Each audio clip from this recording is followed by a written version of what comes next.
Scottie Scheffler may not have won the FedEx St. Jude Championship, but he's still the unquestioned leader for the #1 spot in the FedEx Cup standings going into the BMW Championship.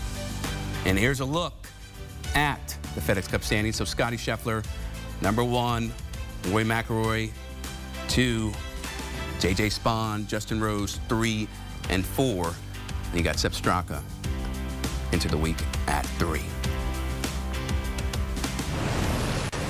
Time now to bring in CBS Sports golf analyst Patrick McDonald and Mark Immelman as we look ahead to the BMW Championship, second of 3 FedEx Cup playoff events next week in Maryland. Scottie is #1 in the standings. He's the #1 player in the world. Mark, with the way Scheffler has been playing this season alone, do you see anybody getting in his way? It's going to be hard. I mean, Scottie Scheffler falls out of bed and onto leaderboards, doesn't he? It's just incredible the level of golf at which he's playing. But I've got my eye on a couple folks. First off, Rory McIlroy, for obvious reasons, took the FedEx St. Jude Championship off, didn't play. And so looking to see the form he brings in, because the last start for Rory was the Open Championship a few weeks ago. So if he was a racehorse, I'd call him lightly run. But then there's Patrick Cantlay, who quietly seems to be climbing leaderboards, just comes off a top 10 in Memphis. He putts bent grass greens very well. I don't know the statistics on this, but whenever I've caught him on bent greens, he seems to really read them very well. And that's been the bugaboo with the game. And just a reminder, at Caves Valley, where the last BMW Championship was held, Patrick Cantlay filled it up and held off Bryson DeChambeau to win the BMW Championship. So I got my eye on Cantlay especially.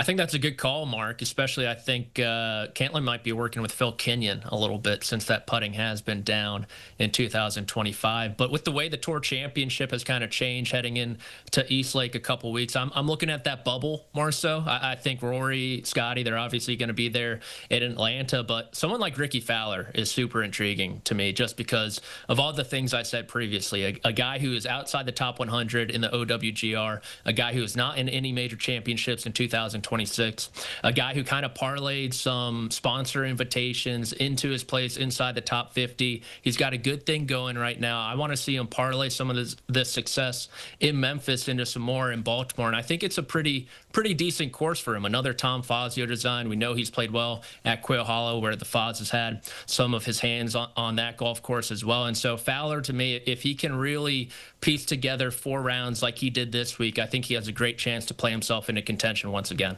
So you guys have Cantlay and Fowler as players to watch for this BMW Championship. But when it's all said and done, Patrick, who is your pick that you feel confident about to win the BMW Championship? Well, I want to be a little different because every time I come on this program, it's Scottie Scheffler, more or less. And so I'm going to go with the lightly run horse that Mark was alluding to with Rory McIlroy. He finished inside the top 5 here at Caves Valley the last time the BMW Championship was contested here. Like I mentioned, Tom Fazio design.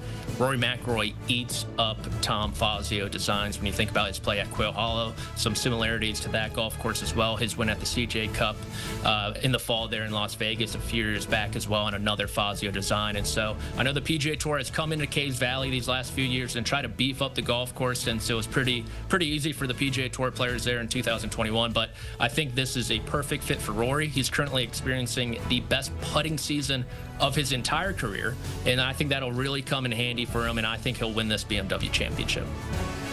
Patrick, don't worry, brother. I got you. I'm going to go with Scottie Scheffler. You'd be a fool not to bet on Scottie Scheffler, right? And the mistake I've made here in the past is I try to be sort of intellectually advanced, and then I look through the list of contenders. I'm like, yeah, no, Scottie, and I try and justify reasons why I'm going to go with somebody else. The reason is this guy he has no weakness right now, and it looks like he's playing with so much confidence. And the problem is for the other 49 players in the field there at the BMW Championship, they know that Scottie is the #1 guy. Even Rory McIlroy, and it pains me to say so. So I'm going with Scottie. I mean, the guy just does everything well, and he's got 49 guys to beat, and he's playing great. I think the train rolls on. Yeah, I'm with you. It's really hard to bet against Scottie Scheffler with the way he has been playing on the golf course all season long. Now let's check out the U.S. Ryder Cup standings ahead of play in late September. Here are the projected automatic 6 qualifiers. At the moment, Scottie Scheffler has already qualified, but those 5 behind him, like Xander Schauffele, Bryson DeChambeau, J.J. Spaun, should make it as well. When you look at this list, Patrick, what do you think of the quality that you see in this 6 right here? I think it's stout. I think you're seeing a lot of guys who played well on the biggest stage in 2025 with Scottie Scheffler, of course, the 2-time major winner this year, J.J. Spaun, Xander Schauffele, always there in major championships. And then really the rise of Russell Henley these past 3 years is something I have loved to see, as Mark knows. I know he is a big Russ Bus fan as well. And then Harris English is as steady as there come, someone who's going to be really difficult to get out there in match play. And then Bryson DeChambeau. He's going to bring that circus with him to New York. He's going to be hitting bombs every which way. It's going to be a spectacle to see. So I think that top 6 is really strong for the American team, and Keegan Bradley perhaps has to answer some questions with that bottom 6 and all the captain's picks that he has. Patrick, you're spot on. And all I will add to that is as I look at the top 6 for the U.S., I just see some natural combinations. Because the Ryder Cup is a team thing, and you only play 1 session of singles, and everything else, the other 4 sessions, are combination matches. And there's some really nice matchups there with Russell, you mentioned, and Scottie Scheffler. Harris English is imminently parable. So is J.J. Spaun. He's putting great. He's so accurate. Folks will be lining up to play alongside him. And then Bryson, you talk about the circus. I feel like he's going to really be up for this stuff as well. So I think that the tip of that U.S. spear is sneaky strong right now. All right, now let's pretend that both of y'all are the captain for the U.S. Ryder Cup team, and you have to pick the last 6 spots as we look at spots 7 through 15. So you have Collin Morikawa, Keegan Bradley, Brian Harman, Patrick Cantlay, Justin Thomas. Patrick, I'll start with you. Who would you select for your final 6 on the U.S. Ryder Cup?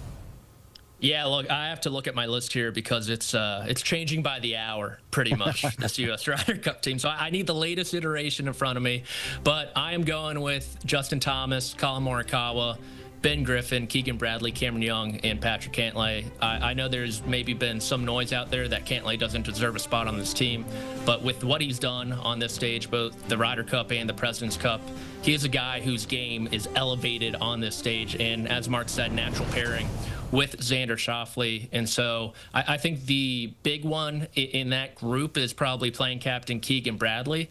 But I think if he doesn't go with himself, that would be a potential 5 rookies on this U.S. Ryder Cup team.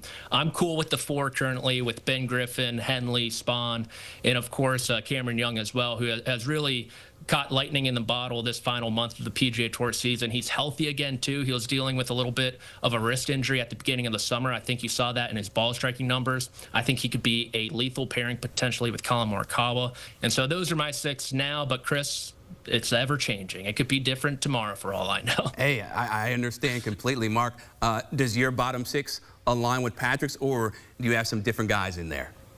Very similar. I'll tell you one thing's for certain. I don't want to be Keegan Bradley right now, because if you asked us a couple of weeks ago, oh, this thing was pretty solid. But now with Patrick Cantlay suddenly playing well, he turned some heads this week. Andrew Novak. I loved him, then I didn't love him so much, and now he's kind of back on the radar. But for me, you need some veterans. Patrick mentioned this. So Justin Thomas, Collin Morikawa. I added Brian Harman because he's stout. He plays a lot of match play. He's a USGA match play champion. He's just gritty and tough. Keegan Bradley, naturally. And then Cameron Young. That's my addition over there alongside Harman. So very similar. But gosh, I've got my eye on Cantlay right now too, because there's nothing like the pressure of a Ryder Cup. And these guys that have been there, like Harman and Scottie and Cantlay and company, you know, they bring that sense of calm to the team room, and that's a big deal. Yeah, and the U.S. Ryder Cup team last won the competition back in 2021, so they're obviously trying to get another victory here in 2025. Mark Immelman, Patrick McDonald, always appreciate your insight, y'all.